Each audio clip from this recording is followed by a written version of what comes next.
this could be, now here's a problem. Not a problem, a point of interest that's going to give you some flexibility in looking at things.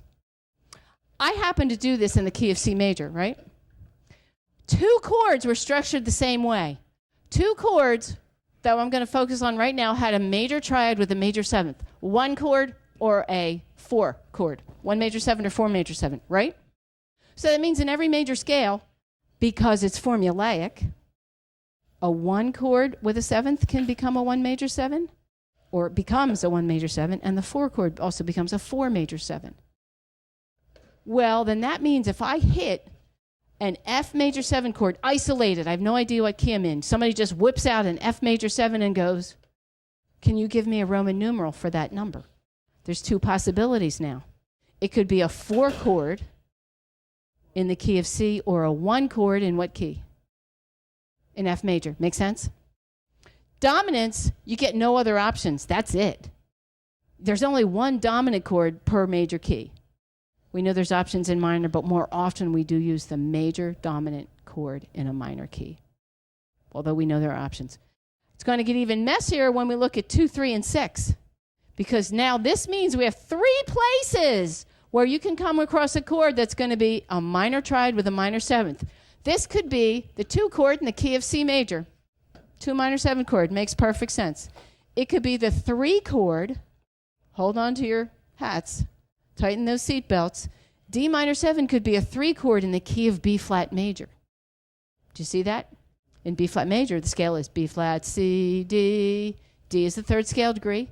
You know formulaically, following the formula, if you have a 3 chord and you make it into a 7th because it's a formula, it's going to be a minor 7, right? D minor could also be the 6th chord in some key. In other words, D would just be the 6th scale degree of some key. Can you guys figure that one out? Think about it for a minute. D is just the 6th scale degree of some key to also be viewed as a 6 minor 7 chord. F major, exactly. Make sense? You guys with me? So the functions that we talked about earlier are related. But if you're looking at a chord, say a D minor 7, and you're looking at it as a 2 minor 7 chord, and you kind of twitch your angle a little and go, wait, maybe I can use it again and use it as a 6 minor 7 chord, that puts you sounding like you're in another key. In other words, you've changed the way you're looking at it. It's the same chord, but it occupies more than one area where it can function, if you will. It can function as a different Roman numeral chord in different keys. Pick one. I was talking about the 2 minor 7. Yeah. It can be a 2 minor 7 in the key of C. It can be a 3 minor 7 in the key of B flat, or a 6 minor 7 in the key of F. You'll come across an E minor 7 chord, but if you're completely out of context, you have no idea what key it came from. It could be a 2 minor 7, a 3 minor 7, or a 6 minor 7. Make sense? As long as you follow that concept, don't worry about it too much. It just means that it can be a 2, a 3, or a 6, just like you already told me. Just the triads, the minor triads are 2, 3, and 6. Make sense? So, if I'm looking at a C major 7, which can be a 1 major 7 in the key of C, or a 4 major 7 in the key of G, but we'll forget that for a moment. We'll just look at it as a 1 major 7 in the key of C. The structure is a major triad with a major 7, and that's what I was joking about, the correct full-out theoretical terminology with like your lab coats and your PhD and your patches on your elbow and your pipe is a major, major 7. Nobody calls it that. But the correct term is a major, major 7 chord. We just call it a major 7 chord. Symbols, you have to write M-A-J and 7 after the letter designation. You can also write the letter designation capital M with 7 or the letter designation with a delta sign. My most personally disliked one, however you see it a lot. It means major 7 with that little delta on there. Coolio? If you ever see charts, chord charts with that, that's what they mean. That symbol means major 7. Questions? All right, next one. The dominant 7th, also known as a a 7 chord? Well, people will talk about it loosely, and what they mean is the Arabic number 7, not the Roman numeral 7. So you have to be really careful with your verbiage, and if people are using incorrect terminology, you have to really zero in on the context in which they're using it. I had a discussion with a peer in which he confused the living daylights out of me because his verbiage was a little different from what I'm used to. And we spent 10 minutes of me trying to figure out what he was talking about because I am used to different verbiage. Anyway, dominant 7th chord consists, as you well know, it's the only one. It's unique in a major scale. Major triad, minor 7th. So there we go with our lab coats, our patches, and our pipes. And our theory PhDs, it's technically called a major minor 7th because it's a major triad with a minor 7th. But that is the formation of a dominant 7th quality chord. And remember, dominant 7th quality is its own quality. Don't tinkle, whoever's tinkling. It's got its own quality. There's major, there's minor, there's dominant 7th, there's minor 7th, there's diminished 7th, and there's half diminished 7th. So it's its own quality, and part of that is because it's so specifically and heavily valued in Western music, that point of tension to point of resolution, okay? So, makes sense? Major triad, minor 7th, dominant 7th quality. Note, I will point this out multiple times, there is no letter, no abbreviation between the letter name of the chord and that 7 designation. That's the only chord that gets that. The only 7th chord that gets that. I'm going to eat my words later on, but it's the only 7th chord that gets that. Generally speaking, for most of what we're going to see, it's the only chord that gets that. Cool? Questions? All right. Minor 7th chord. Here we have a minor triad with a minor 7th, technically called a minor 7th chord. Nobody bothers with that. They call it a minor 7 chord. Cool? Other alternate symbols. You must put a lowercase m in there for the 7, as opposed to an uppercase M. And of course, this one, there are no alternates. That's it. You're looking at it. It's only done one way. So here we are at the minor 7. You must put a lowercase m in there. You can also put a minus sign. That's read as a C minor 7, or you can put the MIN, also read as a C minor 7, which is a lot easier to see. Clear? Questions? Okay.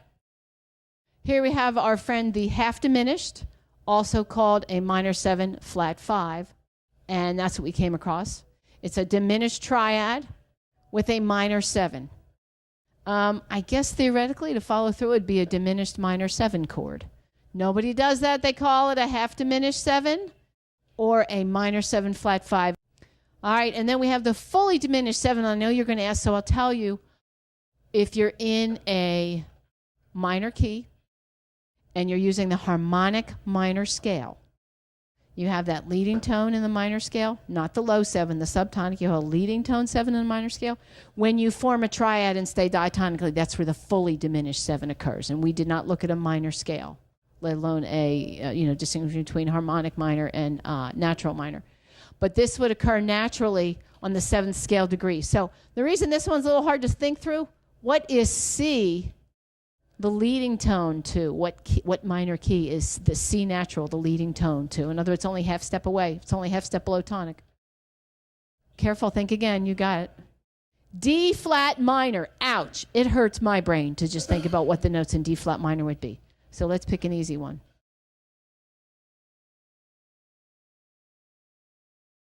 Okay, yeah, A minor. What's the leading tone in A minor? If we're using the harmonic minor scale, what's the leading tone? Careful, it's always a half step below tonic. G sharp. If we form a triad, how convenient. It's the same key signature, but I'll do this again anyway. This is an accidental. G sharp, B, D, F. That is a fully diminished 7 chord, and it occurs naturally on the 7th scale degree. This is diminished, and this is a diminished 7th, if I remember correctly. Yep. Diminished triad, diminished 7th interval. Now, be careful. It gets messy when you're working with fully diminished 7th chords, because G sharp to F, a lot of people are going, no, that's a minor 7th. No, it's not. It's a diminished 7th. A minor seventh would be from G to F. First of all, the number is how many letter names you went. So G to F is 7 letter names. The fact that you took the G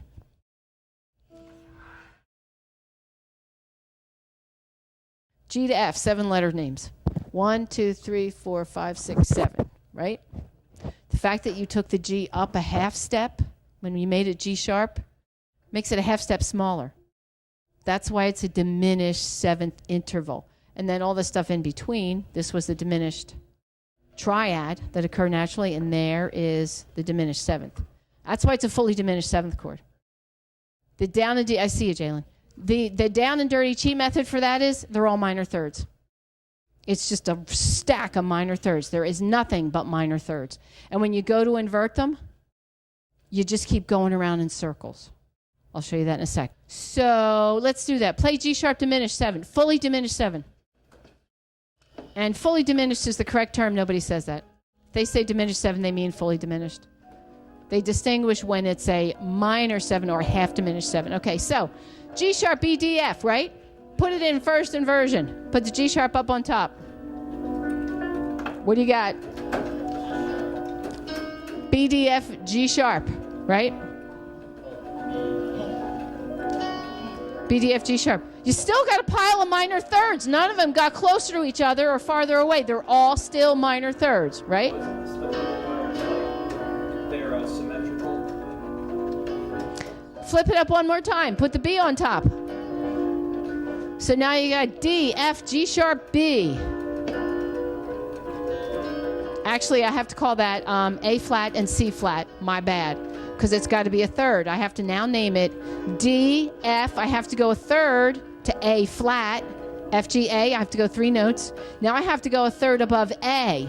But it's A flat, B flat, C flat. Is that nuts? Now keep in mind, the distance from, what am I doing? B, D. D, F, A flat, C flat. The distance from A to C is a minor seventh, but when you make it C flat, that's now a diminished 7. It's 7 notes, but it's smaller than a minor seventh. It's now a diminished seventh from D to C flat. Make sense? But we played the same chord. We still are stacking minor thirds. We have not, all we can get out of this is minor thirds. Flip it up one more time. F, A flat, C flat. Oh, wait, I have to call it something else. F, A flat, C flat. Oh, yeah. Exactly. You have to call it E double flat because F to A flat is a minor third, A flat to C flat is a minor third, C flat to E something. It has to be E something. If you call it E flat, it's not small enough. It's not a minor third. You have to actually play the note D, but you got to call it an E double flat, and where you started, F to E flat is a minor seventh. If you make it E double flat, also known as D, now you've got a diminished 7. You see that? Flip it back one more time. Flip it up one more time. You're back where you started, and you never had anything but minor thirds. All you're doing is stacking minor thirds. Does anybody remember the function of the diminished triad? Not the seventh, the diminished triad. Yeah, what was the function? What did diminished diminished triad usually do? What was his job? It is suspenseful. How does it usually resolve? What does it usually do? Do you recall? It was far away from home as far as tension goes, and usually resolves in a certain manner. Do you recall where a diminished 7 triad usually goes? Triad. Usually resolves up a half step to tonic. And you may not remember, I was talking about people taking diminished triads and now fully diminished 7s. You can do the same thing. And resolving up a half step, giving us the temporary illusion. We do not change key. It just makes you feel like just for a split second, like where you moved up a half step to is tonic. It's not really. It's just that sense for a split second. That is called tonicization. So that's a lot of times what diminished 7th chords as well as diminished triads do. Make sense? Questions? Good.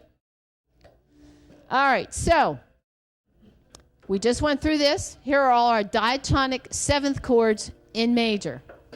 1 and 4 are major 7. 5 is the dominant 7. 2, 3, 6 are the minor 7s. In a major key, the 7 diminished triad made into a 7th chord becomes a half diminished 7, right?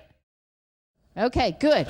I just hit you over the head with it like 3 times, so make sure you got this under your belt so you can leave at the end of the month.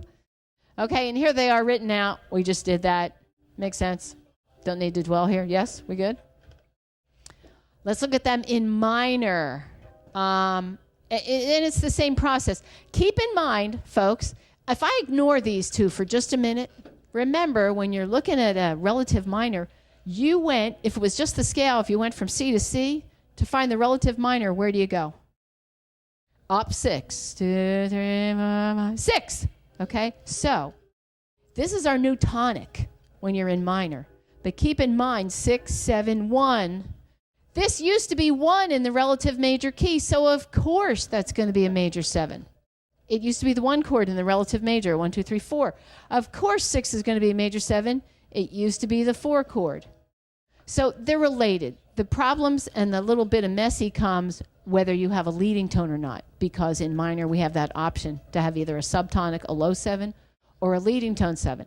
So obviously, this used to be the 6th chord. Of course, it's going to be 1 minor 7. That used to be the 7th chord. Of course, it's going to be a half diminished 7, right? You with me?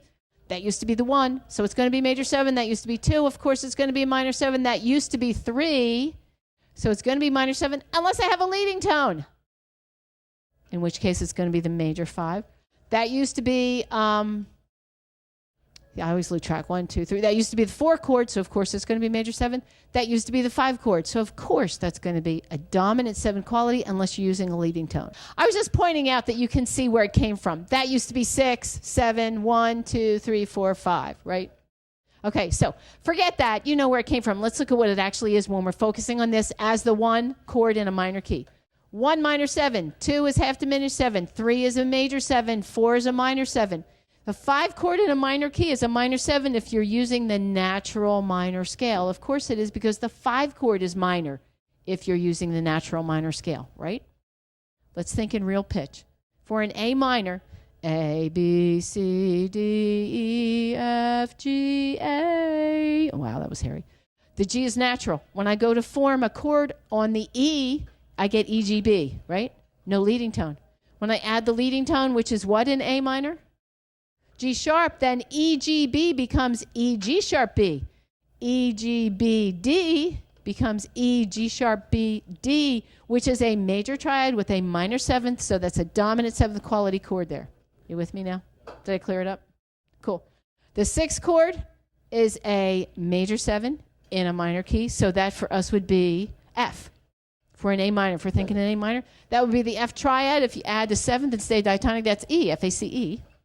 And there is the 7 chord. If we have natural minor we're working with, that's G, B, D, F. Of course, that's a dominant 7th quality. If we've added the leading tone and we're working in harmonic minor and our note starts on G sharp instead of G, there's our fully diminished G sharp, B, D, F. I didn't write the minor out, but here it is. Voila! There's your A minor 7. This is the natural minor scale in use because there's no G sharp.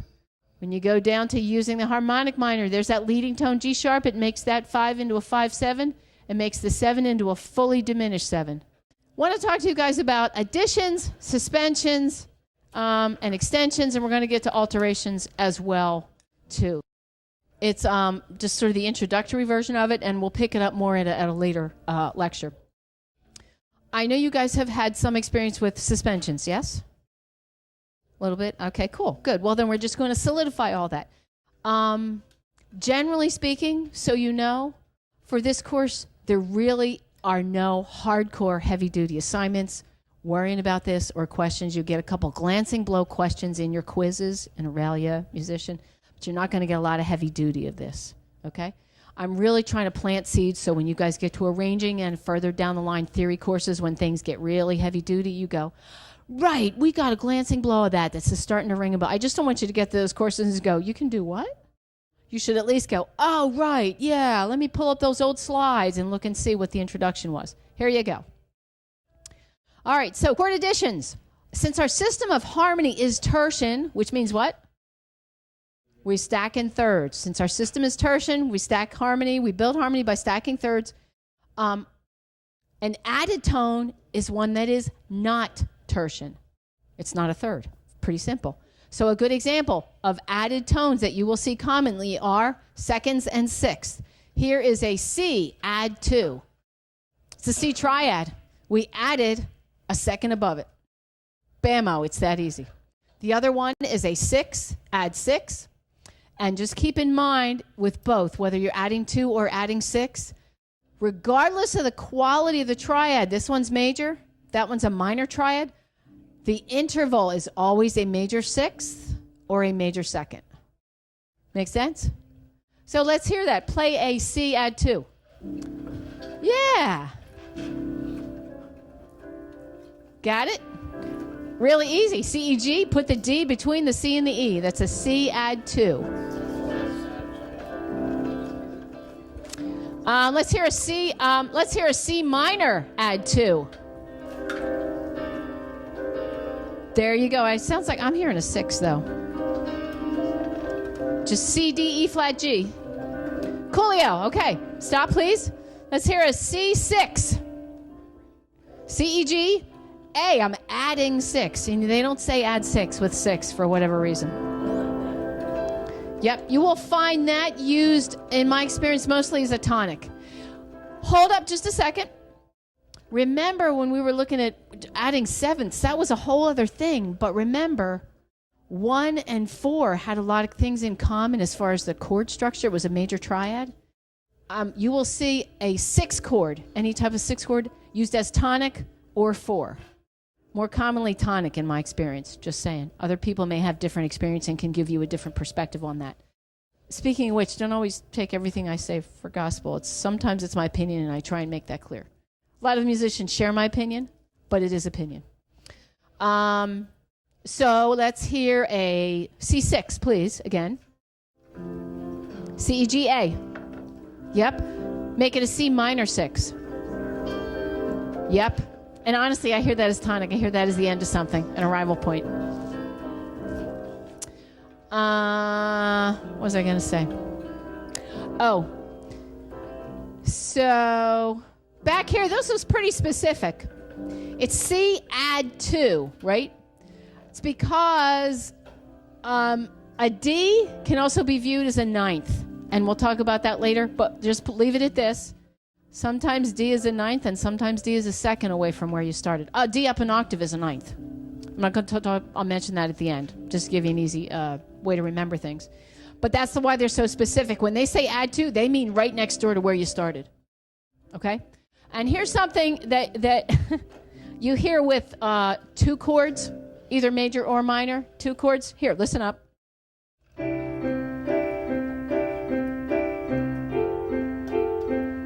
I don't have a sustain pedal. I can't do much. All I'm doing is this. To me, it's like, it was a beautiful summer day, and they were so in love. That's what that reminds me of, like soap opera music, like ooh, ah, heartthrobs. All I'm doing is taking the 2, the 1, 3, 5, and the 2, and I'm rocking back and forth between 2, 3, 5, and 1. Okay, so here I am.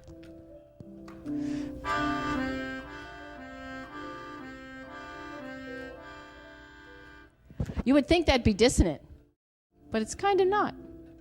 So you're getting new definitions and new, not definitions. Dissonance and consonants are what they are. But you're getting new levels, new distinctions, like how dissonant is it? It's not that dissonant. It kind of sounds nice. And then I went to a 4 chord, and I did nice smooth voice leading.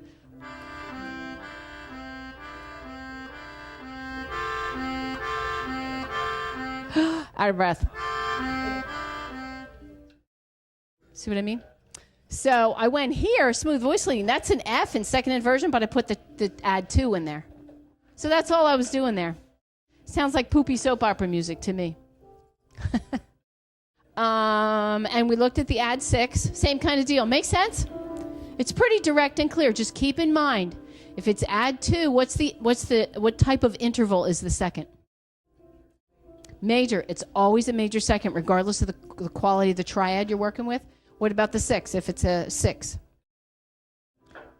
What's the quality of the 6, the interval of the 6? It's always major. Always. The interval is always major, and this is going to become very important later. We're going to talk about extensions, but not today. When you stay up to sevenths, we stay diatonic, no problem. Once you go beyond sevenths, and we can do 7, 9, 11, and 13. Once you do that, the rules get weird. There are no rules, basically. Some of the time when you go up an extension, like to 9, 11, or 13, sometimes the note is diatonic, and sometimes it is not. So there's no hard and fast way to remember. What you have to remember is, when we get to it, the interval has to be consistent. That's what's going to make the chords correctly spelled. Just like here, it's got to be a major 6, regardless of the quality of the triad. Now, here's the exception I was talking about. I just went on jumping up and down about how no chords ever have just a letter designation and a number. Here you go. I lied. You don't see these all that often, but they're so specific. They're a real specific sound, and nobody blinks over that. Everybody knows if you're talking about a dominant quality chord, it's letter name 7. Bam, nothing in between. This is an exception. It's the same way, but it's just not even close to being a dominant 7th quality chord. The dominant 7th is so distinct and clear and specific. And so is that one. They do not sound like each other. Okay? So that's where I was saying, like, yeah, you know how music, I mean, God, if you haven't realized by this point, the theory rules are like, it's this way, absolutely, unless it's Thursday before 12 noon and your mother-in-law's shoe size exceeds that of the perimeter of the, you know how it is. It's all these ridiculous, extra little extraneous rules on there, but that's the way it is. You just got to remember the details. Make sense? Questions? Okay, so let's talk about suspensions now. So if you're suspended from school, are you here? No, your butt is gone. Suspension, gone. In a suspended chord, you actually remove one of the tones. You guys remember, I know you had a glancing blow of this in MUA. You remove the third of the chord. Doesn't matter if the triad is major or minor, the bass triad. You still remove the third of the chord, right, in a suspension. And you replace it most commonly with a perfect 4th. That is more common. You can also replace it with a major 2nd. But the much more common, the default, if you will, is a perfect 4th, okay? If there is no designation, if it just says C suspended, they mean put the 4th in because it's the default. If they specify 2, they're being real specific about it. They didn't want you to go to the default. So in a chord suspension, you omit the 3rd and replace it with the 4th, more commonly, or with a major 2nd. Perfect 4th and major 2nd. So there you go. Let's hear a C suspend 4. There you go. And play E now. Yeah, isn't that a lovely resolution? 4, 3 is your classic suspension. Fa to mi, but you're in a tonic chord. Where else do we hear fa mi? Do you remember what other type of tension do we hear? It's a progression, 2 chords. When do we hear 4 go to 3? Where? Dominant 7th to 1. But that's this. 4, 2, 3. But now we're playing a 1 chord. There's the 1, but we're going 4, 2, 3. So that's a suspension, right? Make sense? Hold up, guys. To me, this seems like a bit of a misnomer. It isn't quite named correctly because everybody calls them suspend 4. Well, you're not suspending 4. 4 is there. I think what the terminology came down to, the full correct way to describe it would be, I'm suspending the 3rd and putting the 4th in its place. Nobody says that. It's too much of a mouthful. So it got down to being called a suspend 4. Don't be fooled by that. You're not suspending the 4. You're suspending the 3. 3 is gone. You're putting 4 in its place. Make sense? Coolio, let's hear a C minor suspend 4. C minor. Well, you can't tell. Sorry. What was wrong with that? You tell me. What was wrong with that? Exactly. I should have said what? What should have I said? No. No, I do want a suspension, but I want you to resolve to minor is what I should have said. And there's a reason for that. That's a good point you brought up. Because I'm going to ask you about that in just a second. So let me hear a C suspended that's going to resolve to C minor. Good. Let me hear the C minor. Good. So let me hear a suspend 2 that's going to resolve to major. Suspend 2 and resolve it to major. There you go. Suspend 2, resolve it to minor. Yep. So this is not 5-to-1 motion. We're on one chord and simply suspending it, but it's another kind of tension. So you get like, I'm trying to fill your toolbox here. That's basically what this course is like. Hammers, nails, splitters, pliers, wrenches, all kinds of fancy things in your toolbox. This is another type of tension, not just 5-to-1 or 4-to-5-to-1 or 2-to-4-to-5, whatever. Got it? Questions? Okay, cool. So, here you go. Additions. You're adding. You're not taking anything away with an addition. The second is always major. The sixth is always major if that's what you're adding. Both of these are major regardless of the triad's quality. Chord suspension, the third obviously is removed and replaced more commonly with a fourth. It is also possible to have a suspended 2, in which case a major second is placed in lieu of, in place of, substitute for the third of the chord, whatever quality is going to end up to be in the end. So, here's my question, Parker. Hang on. This is what you were leading, why I was like, no, think about that. A major second can appear in a chord either as an addition or a suspension, right?